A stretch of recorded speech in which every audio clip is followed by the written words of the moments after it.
आप सबको नमस्कार जी। आज विशेष माहिती के रूप में 30 तारीख यानी 30 दिसंबर के दिन सोमवती अमावस्या। सोमवती अमावस्या का महत्व सनातन धर्म में ज़्यादा से ज़्यादा है, क्योंकि सोमवार और अमावस्या दोनों का जब संगम होता है तो हम बोलते हैं सोमवती अमावस्या।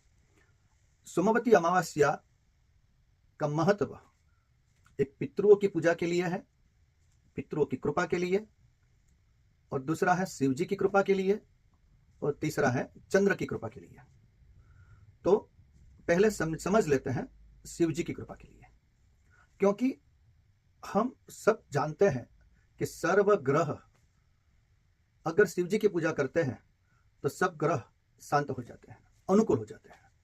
तो इसके लिए शिव जी की पूजा तो करनी चाहिए, और विशेष में सोमवार और अमावस्या के दिन शिव जी का जप करते हैं, जैसे ओम नमः शिवाय, तो भगवान शिव जी प्रसन्न होते हैं।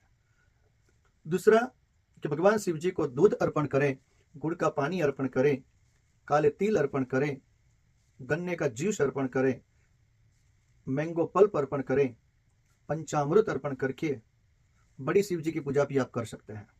घर में भी कर सकते हैं, आपके आजू बाजू में कोई मंदिर हो वहां जाके भी कर सकते हैं। और ये करने से, शिव जी की पूजा करने से हमारा भाग्योदय होता है।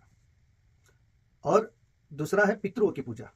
पितरों की पूजा, पितरों की प्रसन्नता बहुत जरूरी है जीवन में, क्योंकि हमारे पास कितना धन है वो हमारे पितरों को कोई उसका मतलब नहीं है। पितरों को याद करें और पितरों की पूजा करें, पितरों का तर्पण करें, पितरों का जप करें, और पितरों की छवि हो, फोटो हो, उनके सामने खड़े रहकर पितरों को नमस्कार करना चाहिए सोमवती अमावस्या के दिन कि हे पितृ नारायण, आपने हमारे लिए तो बहुत बड़ी सेवा करी है, और हमसे कोई गलती हुई है तो हमें क्षमा करें, और मेरे परिवार को सब प्रकार से खुशहाली दीजिए, और आंखों में आंसू लाकर पितृ नारायण जी की माफी मांगनी चाहिए। और पितरों की कृपा के लिए हम प्रदक्षिणा भी करते हैं, पिप्पल की प्रदक्षिणा करते हैं, क्योंकि पिप्पल का जो वृक्ष है उसमें भगवान शिव जी का, भगवान विष्णु भगवान जी का निवास स्थान होता है। इसलिए हम जब प्रदक्षिणा करते हैं, और 5 करते हैं, 7 करते हैं, 9 करते हैं, ऐसे तो 108 बार प्रदक्षिणा करनी चाहिए। ये करने से हमारे पितरों की मोक्ष होती है, पितरों को वैकुंठ प्राप्त होता है, पितरों को भगवान के चरण में स्थान मिलता है। इसलिए सोमवती अमावस्या के दिन अगर आपको दान करना है तो चावल का दान कर सकते हैं, और मिल्क का दान कर सकते हैं, और तीसरा है सफेद वस्तु यानी वस्त्र, उनका आप दान कर सकते हैं। ये दान करने से सब पितृ और भगवान शिव जी हमारे पर प्रसन्न होते हैं। और तीसरा बताया था हमने कि चंद्र की कृपा होती है। चंद्र, जिसकी कुंडली में चंद्र वीक होता है, उनकी प्रसन्नता हो जाती है चंद्र की। और चंद्रमा, शिव जी की पूजा करने से चंद्रमा हमारे फेवर करते हैं, यानी हम जहां भी काम करते हैं, जॉब करते हैं, बिजनेस करते हैं, उसमें चंद्र की प्रबलता बढ़ती है और हमारा मनोबल आगे बढ़ता है।